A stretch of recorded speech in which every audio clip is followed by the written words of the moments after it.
पुडुचेरी में रिकॉर्ड बारिश की वजह से कई इलाकों में पानी भर गया और इसके बाद सेना को रेस्क्यू के लिए बुलाया गया। सेना ने सैकड़ों लोगों को सुरक्षित निकाला जबकि कई लोगों की जान बचाई गई है। करीब 1000 लोग अब तक राहत शिविरों में थे जो अब अपने घरों को लौट रहे हैं। लेकिन इस बीच एक ऐसी तस्वीर चर्चा में है जो चेन्नई एयरपोर्ट की है। इस तस्वीर में विमान को लैंडिंग से ठीक पहले हिचकोले खाते हुए देखा जा सकता है। खराब मौसम की वजह से, तेज हवा की वजह से मुंबई से चेन्नई पहुंची फ्लाइट को गो अराउंड करना पड़ा। दरअसल तूफान फेंगल की वजह से ऐसा हुआ। कुछ समय के लिए चेन्नई एयरपोर्ट को यह बंद भी करना पड़ा था। कई जगहों पर राहत और बचाव का काम लगातार जारी है। सेना को यहां पर लगाया गया है।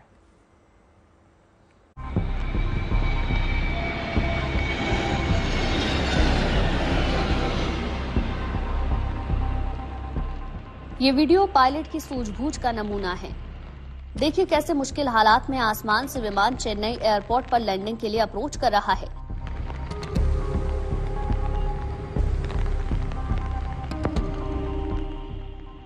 ये वीडियो 30 नवंबर का है जब तमिलनाडु और पुडुचेरी में चक्रवाती तूफान फेंगल की दहशत थी।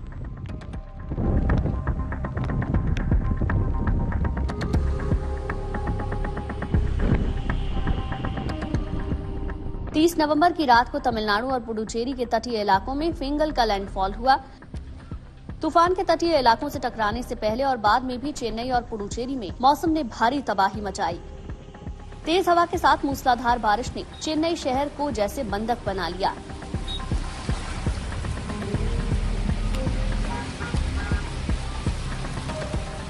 चेन्नई एयरपोर्ट के रनवे पर तो इतना पानी भर गया कि इसे कुछ समय के लिए बंद करना पड़ा।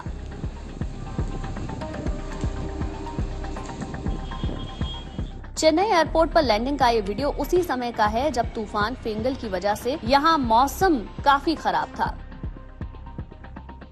तेज हवा और भारी बारिश के बीच विमान ने लैंडिंग की कोशिश की, लेकिन वो इस कदर लड़खड़ाया कि रनवे को सिर्फ टच किया और बैलेंस बिगड़ता देख फिर हवा में उड़ गया।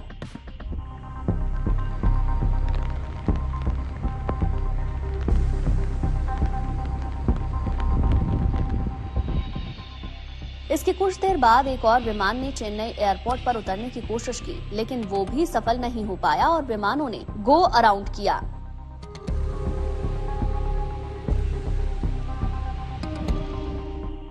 इंडिगो ने बयान जारी कर कहा कि चेन्नई में मौसम खराब होने की वजह से गो अराउंड करने की जो प्रक्रिया है उसका पालन किया गया। ये मुंबई से चेन्नई की फ्लाइट थी। इंडिगो ने कहा कि प्रतिकूल मौसम के कारण मुंबई और चेन्नई के बीच उड़ान भरने वाली फ्लाइट 6E683 के कॉकपिट क्रू ने सुरक्षा प्रोटोकॉल के मुताबिक 30 नवंबर 2024 को गो अराउंड किया। आपको बता दें कि गो अराउंड तब किया जाता है जब सुरक्षित लैंडिंग नहीं हो पाती, जैसा कि इस उड़ान के मामले में हुआ। पायलट ने सूझबूझ दिखाते हुए विमान को वापस टेक ऑफ कराने का फैसला लिया और सैकड़ों यात्रियों की जान बच गई। उधर फेंगल तूफान से प्रभावित लोगों की मदद में सेना भी जुटी है। तमिलनाडु और पुडुचेरी के प्रभावित इलाकों में युद्ध स्तर पर राहत और बचाव अभियान जारी है।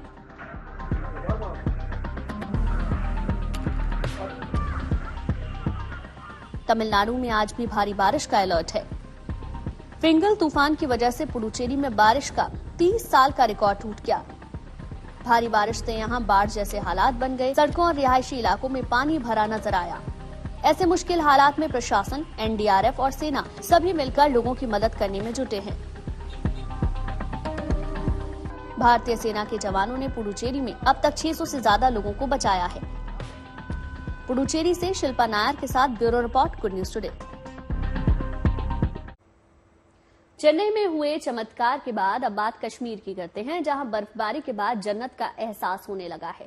पर्वतीय इलाकों पर बर्फ की सफेद चादर बिछ चुकी है जो यहां की खूबसूरती में चार चांद लगा रही है। हालांकि बर्फबारी की वजह ठंड बढ़ गई है और सड़कों पर आना जाना भी लोगों का मुश्किल हो गया है। देखिए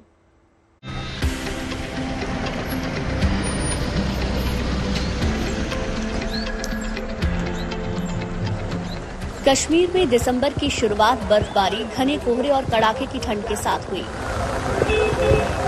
कश्मीर के कई इलाकों में बर्फबारी से तापमान में भारी गिरावट दर्ज की गई। कश्मीर में मौसम का मिजाज बदल गया है। बर्फबारी के साथ कोहरा और कड़ाके की ठंड लोगों को परेशान कर रही है। कई जगहों पर बेतहाशा बर्फबारी से रास्तों पर कई फीट बर्फ जम चुकी है। इन रास्तों से बर्फ हटाना अब बड़ी चुनौती है। ये तस्वीरें जोजिला टॉप इलाके में श्रीनगर लद्दाख हाईवे की हैं। तस्वीरों में आप देख सकते हैं कि पहाड़ों के साथ हाईवे पर बर्फ की मोटी परत बिछी है। इन रास्तों पर चलना मुश्किल है। ऐसे में यातायात ठप हो चुका है। बॉर्डर रोड ऑर्गेनाइजेशन हाईवे से बर्फ हटाने में जुटा है। जिस तेजी से बर्फ हटाने का काम चल रहा है, उससे लोगों को उम्मीद है कि श्रीनगर लद्दाख हाईवे जल्द खुल जाएगा।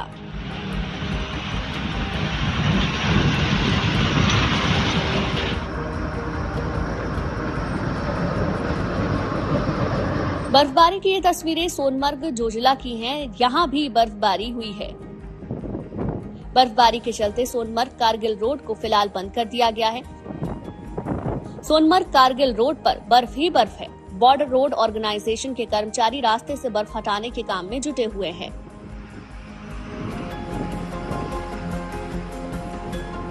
बर्फबारी की ये ताजा तस्वीरें श्रीनगर की हैं। रात में हुई बर्फबारी से इलाके में कड़ाके की ठंड पड़ रही है।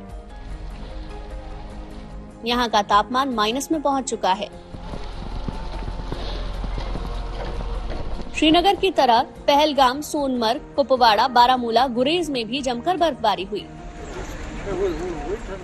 मौसम विभाग के मुताबिक वेस्टर्न डिस्टर्बेंस की वजह से आने वाले कुछ दिनों में भी ऐसी ही बर्फबारी का नजारा देखने को मिलेगा। एक तरफ बर्फबारी जहां लोगों के लिए कई तरह की मुसीबतें खड़ी कर रही है, वहीं बर्फबारी ने स्थानीय लोगों के साथ ही सैलानियों के चेहरे पर मुस्कान ला दी है। सैलानी बर्फबारी का लुत्फ उठा रहे हैं। सैलानियों के आने से स्थानीय कारोबारियों को व्यापार बढ़ने की उम्मीद है। श्रीनगर से अशरफ वानी के साथ bureau report, good news today. पहाड़ी इलाकों में हो रही बर्फबारी का असर अब मैदानी इलाकों में भी दिखने लगा है। उत्तर भारत में पारा तेजी से नीचे की ओर जा रहा है, जिससे ठंड में इजाफा दिखने लगा है। मौसम विभाग का कहना है कि ठंड के बढ़ने से कई इलाकों में कोहरे का सितम बढ़ेगा। अगर प्रदूषण की बात करें तो दिल्ली एनसीआर में 32 दिन के बाद AQI 300 से नीचे रिकॉर्ड दर्ज किया गया है।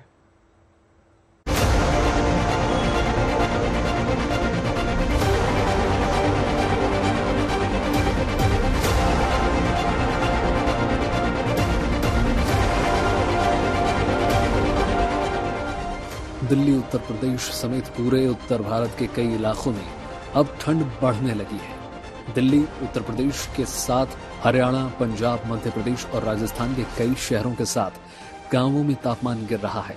सुबह शाम की ठंड भी काफी बढ़ गई है। वहीं मौसम विभाग ने उत्तर भारत में अगले कुछ दिनों में तापमान अधिकतर गिरने की संभावना जताई है, क्योंकि कश्मीर, हिमाचल जैसे पहाड़ी राज्यों में बर्फबारी का दौर शुरू हो चुका है। मौसम विभाग का कहना है कि दिन में आकाश साफ रहेगा, लेकिन शाम और रात के वक्त स्मॉग के साथ हल्का कोहरा हो सकता है। अधिकतम तापमान 27 डिग्री सेल्सियस और न्यूनतम तापमान 10 डिग्री के आसपास रहने की संभावना है। मौसम विभाग के मुताबिक दिल्ली और आसपास के उत्तर प्रदेश के शहरों के साथ कई शहरों में कोहरा छाए रहने का अनुमान है और मौसम के शुष्क रहने की उम्मीद है। सर्दी और कोहरे के संभावित प्रकोप को देखते हुए Yamuna expressway, Noida greater Noida expressway पर वाहनों की स्पीड घटाई गई है। यमुना विकास प्राधिकरण ने 15 दिसंबर से 15 फरवरी तक नई स्पीड लिमिट लागू करने का निर्णय लिया है। इससे सर्दी के दिनों में कोहरे के कारण होने वाले सड़क हादसों में कमी लाई जाएगी।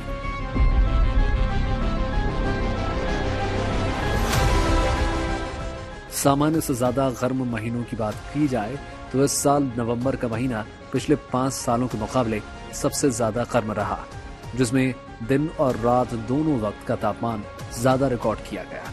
नवंबर का औसत न्यूनतम तापमान 14.9 डिग्री रिकॉर्ड किया गया, जो पहले के मुकाबले 2 डिग्री ज्यादा है। इसी तरह अधिकतम तापमान भी 29.5 डिग्री रहा, जो पिछले सालों के मुकाबले 1.1 डिग्री ज्यादा रहा। मौसम विभाग के मुताबिक उच्च पर्वतीय इलाकों में हल्की बारिश और बर्फबारी हो रही है, जो दिसंबर तक भी जारी रहने की संभावना है। इसके बाद 4 से 6 दिसंबर तक मौसम शुष्क रहने की उम्मीद है। 7 दिसंबर से अगले 2 दिनों के दौरान ऊंचे इलाकों में बारिश या बर्फबारी हो सकती है। दिल्ली में ठंड बढ़ने लगी है। तापमान में भी गिरावट देखने को मिल रही है, लेकिन वायु प्रदूषण से फिलहाल राहत मिलती नजर नहीं आ रही। वायु गुणवत्ता लगातार खराब की श्रेणी में बनी हुई है। दिल्ली में 32 दिन के बाद AQI पहली बार 300 से नीचे दर्ज किया गया। Bureau report, good news today. साफ हवा से वेलकम दिसंबर। जी हां, देश की राजधानी दिल्ली की बात करें तो पूरा नवंबर बहुत खराब या खराब हवा के साथ गुजरा, लेकिन दिसंबर का पहला दिन दिल्ली के लोगों के लिए बेहतर हवा के साथ आया। 32 दिनों के इंतजार के बाद AQI 300 के नीचे दर्ज किया गया है।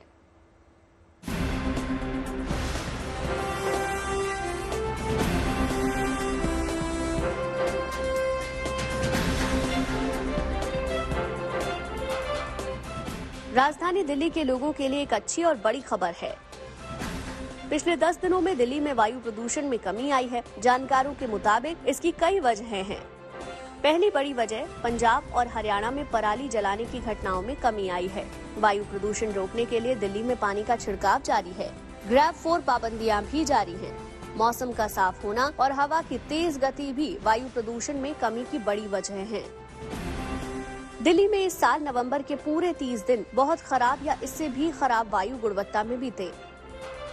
हालांकि पहली दिसंबर ने 32 दिनों के इंतजार को खत्म करते हुए दिल्ली की हवा को कम से कम खराब AQI श्रेणी में ला दिया।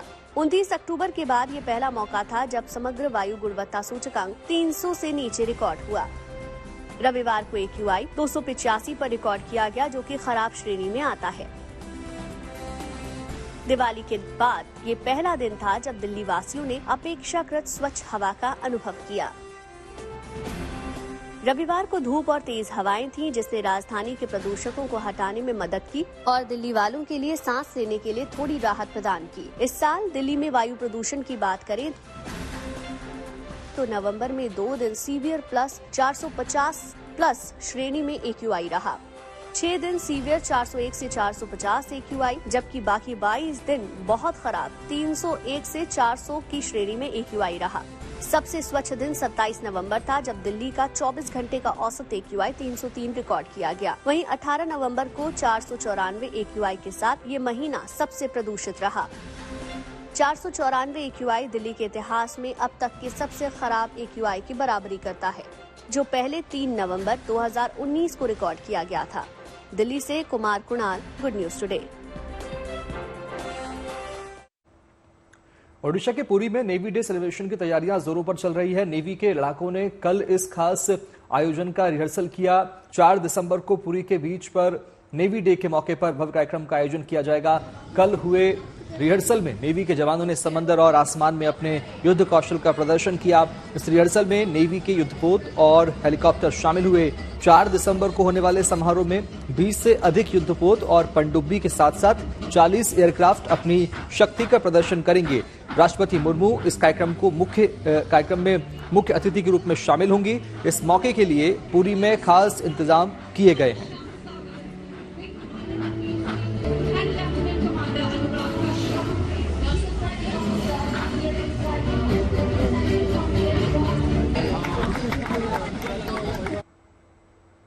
वहीं उत्तरकाशी में मंगसीर बुग्याल का उत्सव धूमधाम से मनाया गया। मंगसीर बुग्याल यानी कि मार्गशीर्ष महीने में मनाया जाने वाला दीपावली का त्योहार।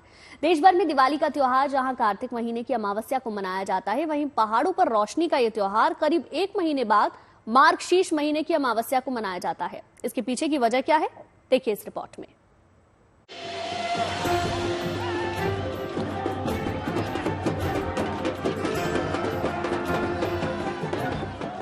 पारंपरिक वेशभूषा में नाच गान, उत्सव और उल्लास उत्तराखंड की उस लोक संस्कृति का प्रतीक है जो यहाँ सालों से चली आ रही है।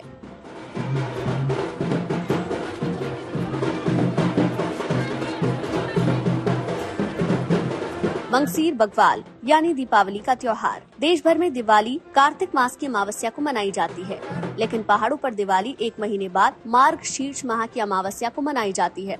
उत्तरकाशी में इस बार 1 नवंबर को दिवाली का त्योहार मनाया गया।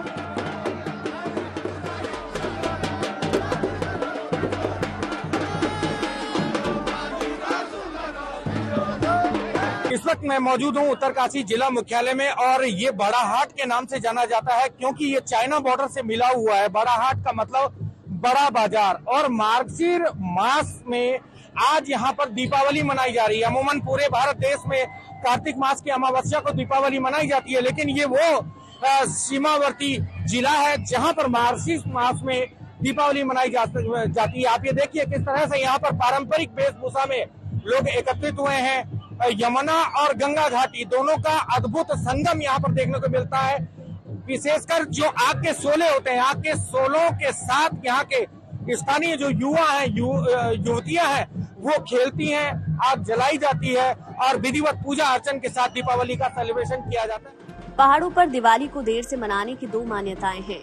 एक मान्यता है कि प्रभु श्री राम लंका विजय कर अयोध्या लौटे तब यमुना घाटी में उनका संदेश 1 महीने बाद पहुंचा था। दूसरी मान्यता है वीर माधो सिंह तिब्बती आक्रमणकारियों को पराजित करने के बाद जब अपने सैनिकों के साथ टिहरी रियासत पहुंचे तब विजयोत्सव मनाया गया।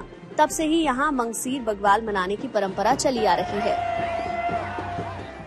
यार हमारे यहाँ इस दीपावली का विशेष महत्व है क्योंकि दीपावली का ऐतिहासिक और पारंपरिक महत्व है। ऐतिहासिक हम इस परिप्रेक्ष्य में कह सकते हैं कि टिहरी नरेश के जो सेनापति थे माधव सिंह, जब वो तिब्बत बॉर्डर पर लड़ रहे थे तो कार्तिक की दिवाली के लिए पहुंच नहीं पाए थे, तो उसके पश्चात जब 1 माह बाद वो टिहरी रियासत में पहुंचे तो उनके लोक पर्व विजय दिवस के रूप में, क्योंकि उन्होंने तिब्बतियों को वहां पर खदेड़ के हरा करके वो लौटे थे, तो इसको लोक पर्व के रूप में, विजय दिवस के रूप में इसको मनाने की परंपरा हमारे उस समय से चली आ रही है। उत्तरकाशी में मंगसीर बग्वाल को 3 दिनों तक मनाया जाता है। पहले दिन बाल बग्वाल, दूसरे दिन बेटी बग्वाल और तीसरे दिन मुख्य बग्वाल होता है। इस पर्व में भैलों का नृत्य, रासो नृत्य और रस्साकसी जैसे कार्यक्रम होते हैं। पारंपरिक वाद्य यंत्र, ढोल, दमाऊ, रणसिंगे की थाप से सभी बग्वाल मना रहे हैं।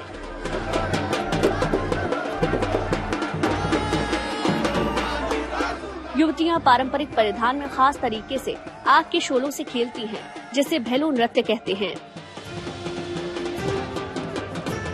ये आग का शोला स्पेशल होता है, विशेष प्रकार का। इसमें जो है जो आग के जो लकड़ी के टुकड़े होते हैं विशेष प्रकार के, जिसमें जो है ज्वलनशीलता ज्यादा होती है, उनको एक रिंग में बांध करके ये इस तरह से जो है घुमाया जाता है। आप ये देख सकते हैं, ये पारंपरिक जो पहनावा है, ये पारंपरिक पहनावा यहाँ की युवतियों का है। आप ये देख सकते हैं यहाँ पर जो है ये गंगा और यमुना का संगम यहाँ पर देखने को मिल रहा है। दीपावली के इस त्योहार में शरीक होने यमुना घाटी से भी लोग आते हैं। हर साल लोग बग्वाल में शरीक होते हैं। मुख्य उद्देश्य है कि हम अपनी कल्चर को कैसे संरक्षित करें और कैसे हम अपने कल्चर की जो परंपरा है उसको कैसे हम बनाए रखें, और जिससे कि आने वाली जो हमारे युवा पीढ़ी है उनके अंदर भी ये संस्कार जाए और लोग भी इस फेस्टिवल में सम्मिलित हुए। मंगसीर बग्वाल यानी पहाड़ों पर मनाई जाने वाली इस विशेष प्रकार की दीपावली को मनाने का मकसद यही है कि पारंपरिक रीति रिवाज, लोक संस्कृति की ये रवायत यूं ही कायम रहे ताकि अगली पीढ़ी भी अपनी जड़ों से जुड़ी रहे। उत्तरकाशी से ओंकार बहुगुणा के साथ bureau report, good news today.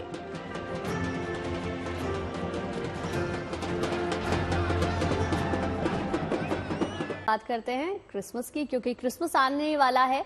25 दिसंबर को देश दुनिया में क्रिसमस का त्योहार धूमधाम से मनाया जाएगा, लेकिन दुनिया भर में उत्सव की शुरुआत क्रिसमस सीजन के साथ ही शुरू हो चुकी है।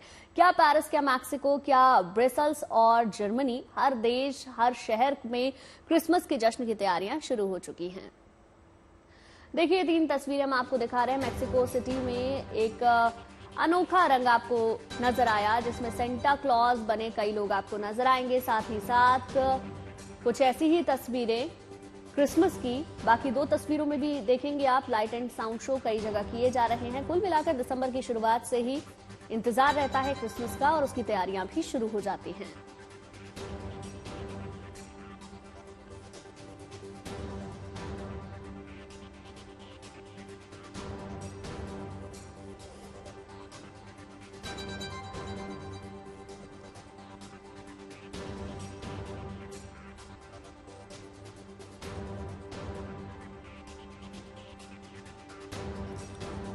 तो ये तस्वीरें हैं क्रिसमस की। देश के, दुनिया के अलग अलग देशों की तस्वीर आप देखिए, जहां तैयारियां अभी से ही शुरू हो गई है। दिसंबर की शुरुआत के साथ क्रिसमस की तैयारियों की भी शुरुआत हो गई है।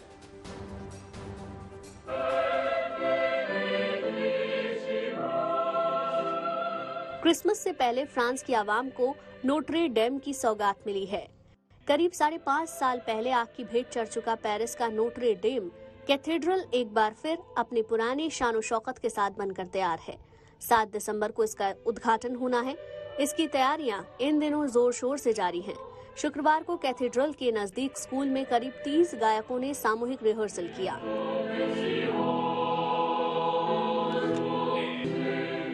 उद्घाटन समारोह में 5 से 28 साल के 150 छात्र परफॉर्म करेंगे।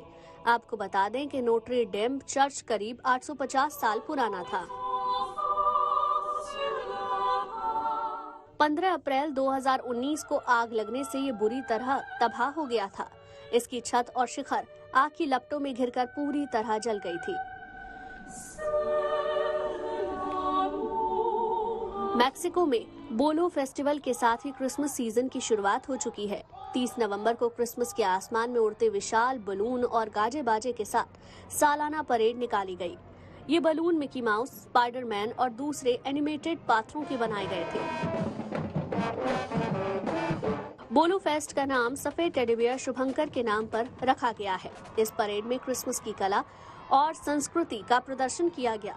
बड़ी संख्या में सड़क किनारे लोग जश्न और उल्लास से भरे इस रंगारंग परेड के गवाह बने। आपको बता दें कि मैक्सिको में क्रिसमस उत्सव 12 दिसंबर से शुरू होकर 6 जनवरी तक चलता है। बेल्जियम की राजधानी ब्रसेल्स में क्रिसमस सीजन की शुरुआत मशहूर ग्रैंड पैलेस पर भव्य लाइट शो के साथ हुई।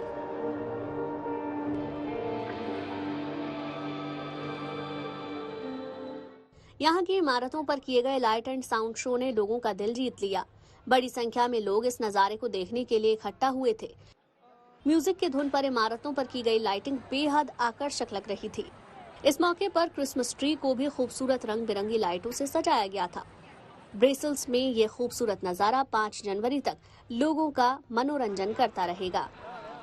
क्रिसमस शुरू होने से 2 हफ्ते पहले जर्मनी के स्ट्रॉमबर्ग गांव में तैराकी के दीवानों ने पारंपरिक तौर पर तैराकी कर नए सीजन को सेलिब्रेट किया।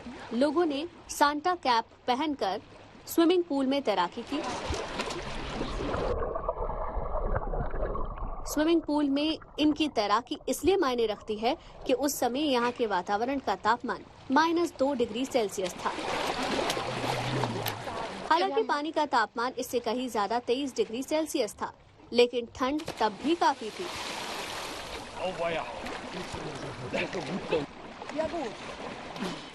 जिन तैराकों ने भीषण ठंड को मात दी, उन्हें बाद में कॉफी और क्रिसमस कुकीज खाने के लिए दिया गया ताकि वो ठंड में गर्मी महसूस कर सके। 24 दिसंबर को क्रिसमस सेलिब्रेशन के लिए क्या सभी सेंटा तैयार हैं? जर्मनी की राजधानी बर्लिन के ब्रेंडनबर्ग गेट पर इसी की तस्दीक करने के लिए बड़ी संख्या में सांता क्लॉज इकट्ठा हुए।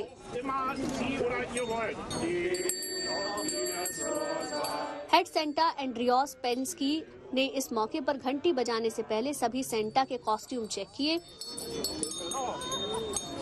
उनके जूते साफ हैं कि नहीं, इसका निरीक्षण भी किया। कुल मिलाकर सेंटा और क्रिसमस एंजल क्रिसमस सेलिब्रेशन के लिए पूरी तरह से तैयार है। Bureau report, good news today.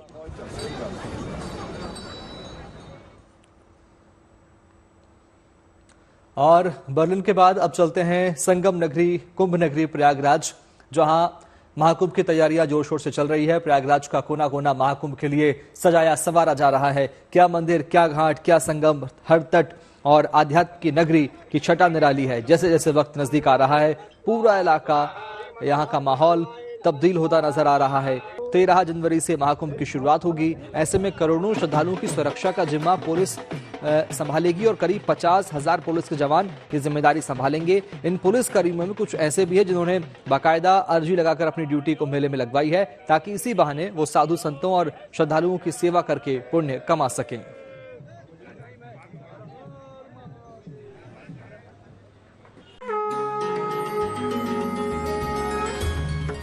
सनातन परंपरा के सबसे बड़े आयोजन महाकुंभ 2025 की तैयारियां लगभग पूरी हो चुकी हैं। आस्था के इस सफर में संतों और श्रद्धालुओं की सुरक्षा की जिम्मेदारी पुलिस के उन जवानों के कंधों पर रहेगी जो महाकुंभ के दौरान श्रद्धालुओं की हर संभव मदद करें। जिनकी भाषा में विनम्रता और मन में सेवा भाव हो। यानी साधु संतों और श्रद्धालुओं के साथ साथ ये कुंभ पुलिस के लिए भी एक तपस्या है। लेकिन अच्छी बात यह है कि कई पुलिसकर्मी इस तपस्या के लिए खुद लालायित हैं। वो कुंभ में ड्यूटी लगवाकर संतों और श्रद्धालुओं की सेवा करना चाहते हैं। कुंभ में इस बार 40 करोड़ से ज्यादा श्रद्धालुओं का आने का अनुमान है, लेकिन इस जो कुंभ मेला में पुलिसकर्मी लगाए गए हैं, कुछ ऐसे पुलिसकर्मी हैं जिनमें सेवा का भाव है और हर साल वो कुंभ, अर्ध कुंभ, माघ मेले का इंतजार करते हैं और 2025 कुंभ का भी इंतजार कर रहे थे। वो इसलिए कि उनका ये कहना है कि इनकी ड्यूटी इसलिए लगवाते हैं कि सेवा का भाव होता है और कुंभ में लगने से जितने भी श्रद्धालु उनकी सेवा करेंगे और इस सत्कार और भाव के साथ वो अपनी बाकायदा अधिकारियों के पास अर्जी देते हैं कि उनकी कुंभ में ड्यूटी लगाई जाए। ऐसी ही एक शख्सियत है विलास यादव। महाकुंभ 2025 में आरआई पद पर तैनात हैं। विलास यादव कई कुंभ मेलों में ड्यूटी कर चुके हैं और इस बार भी खुद अर्जी लगाकर कुंभ में ड्यूटी पर आए हैं। कुंभ मेलों में ड्यूटी के दौरान खासकर स्नान पर्वों पर तो ना दिन का ठिकाना होता है और ना ही रात का। ऐसे में पुलिस के लिए भी ये किसी चुनौती से कम नहीं होता। मैं यह मान के चलता हूँ कि यह किसी पूरे जन्म का आशीर्वाद है, जिसकी वजह से हम लोग को यहाँ सेवा करने का मौका मिला है और इस पद पर मौका मिला है जिसमें हम जवानों का भी और यहाँ साधु महात्माओं कल्पवासियों की भी सेवा कर सकता हूँ। विलास यादव जैसे और न जाने कई पुलिसकर्मी यहाँ आपको मिल जाएंगे, जिनका ये मानना है कि जो यहाँ सेवा भाव से काम करेगा उसका जीवन बदल जाएगा। ये सारे भी यहाँ ड्यूटी मांग कर आए हैं। इन सब का मानना है कि कुंभ ड्यूटी का पुण्य फल किसी साधक की साधना से कम नहीं होता। मैं इससे पहले कम से कम 4 बार मैं आ चुका हूँ और यहाँ आने में हम लोगों को जो है बड़ा अच्छा लगता है। और दूसरी बात यह है कि यहाँ श्रद्धालु जो आते हैं, माँ गंगा की यहाँ संगम जो है उसकी हम लोग देखते हैं और यहाँ भी हम लोग नहाते धोते हैं, उनकी सेवा करते हैं और जो श्रद्धालु आते हैं उनको जो है उनके गंतव्य तक हम लोग पहुँचाते हैं। हमें यहाँ आना बहुत अच्छा लगता है। यहाँ पर जो 2012 के अपेक्षा इस बार मैं देख रहा हूँ कि व्यवस्थाएं भी बहुत अच्छी हैं, रहने की व्यवस्था अच्छी है, खाने की व्यवस्था अच्छी है और हम लोगों का अंदर से आत्मा ये कहती है कि हम लोग ड्यूटी यहाँ पे जरूर करें और हमारी कोशिश होगी कि हम अपने पूरी क्षमता के साथ पूरे तन मन धन से अपनी यहाँ सेवा करेंगे। जो लोग श्रद्धालु बाहर से आ रहे हैं उनको सुरक्षित गंगा स्नान कराना, सुरक्षित गंगा स्नान करा के उनको सुरक्षित अपने घर गंतव्य वापस भेजना। कुंभ मेले में लगभग 50,000 पुलिस कर्मियों की तैनाती होती है, जिनमें से 20,000 के करीब पुलिस अधिकारी और कर्मचारी मेला ड्यूटी ज्वाइन कर चुके हैं। इन 20,000 पुलिस कर्मियों में 2,231 ऐसे हैं जिन्होंने अपनी इच्छा से कुंभ में ड्यूटी लगवाई है, क्योंकि इनके मन में कल्पवासियों की सेवा करना रचा बसा है और इसी सेवा को पुलिस के ये जवान अपने जीवन की कमाई मानते हैं। गुड न्यूज टुडे के लिए प्रयागराज से आनंद राज। प्रयागराज में महाकुंभ 2025 की तैयारियां जोर शोर से जारी है। इस बीच उत्तर प्रदेश सरकार ने प्रयागराज के महाकुंभ क्षेत्र को नया जिला घोषित कर दिया है। इसे महाकुंभ मेला जनपद के नाम से जाना जाएगा। इस नए जिले का गठन कुंभ मेले के विशेष आयोजन को सुचारू रूप से मैनेज करने और प्रशासनिक कार्यों को बेहतर तरीके से संचालित करने के उद्देश्य से किया गया है। यूपी में अब तक कुल 75 जिले थे, लेकिन अब 76 होंगे। महाकुंभ मेला जनपद में प्रयागराज के तहसील सदर, सोरांव, फूलपुर और करछना को शामिल किया गया है। महाकुंभ मेला जनपद में पूरे परेड क्षेत्र और इन 4 तहसीलों के 67 गांव को जोड़ा गया है। संगम नगरी की छटा इन दिनों एकदम निराली है। हर तरफ पावन नगरी के सौंदर्यीकरण पर फोकस किया जा रहा है।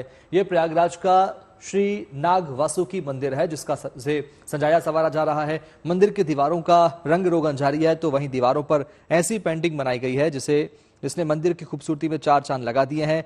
नाग वासुकी मंदिर संगम तट से उत्तर दिशा की ओर दारागंज के उत्तरी कोने पर स्थित है। इस मंदिर में नागों के राजा वासुकी नाग विराजमान रहते हैं। संगम तट के पास ज्यादातर सभी मंदिरों को रेनोवेट किया जा रहा है।